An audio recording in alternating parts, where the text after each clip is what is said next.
তোর মনে আছে তো, আজ সূর্যাস্ত হবার আগে সমস্ত সত্যি কথা তোকে মায়ের কাছে বলতে হবে, না হলে তুই হেরে যাবি। আমি কিচ্ছু ভুলিনি কাকিমা, আমার সব মনে আছে। সূর্য অস্ত যাবার অপেক্ষা করতে হবে না, আর এবার সবার সামনে সব সত্যি ধরা পড়ে যাবে।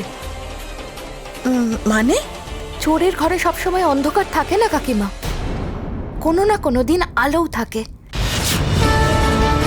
আর মা সেই আলোতেই চোরের আসল মুখোশটা টেনে খোলে।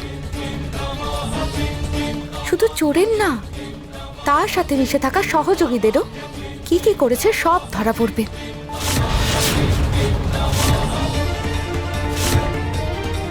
কি হলো কাকিমা, ভয় লাগলো? তুমি একটুও ব্যস্ত হয়েও না, তোমার নাম কেউ নেবে না। আসল আসামি যে, তাকে ধরতে হবে, তারপরে একে একে সব সত্যি কথা বেরিয়ে আসবে।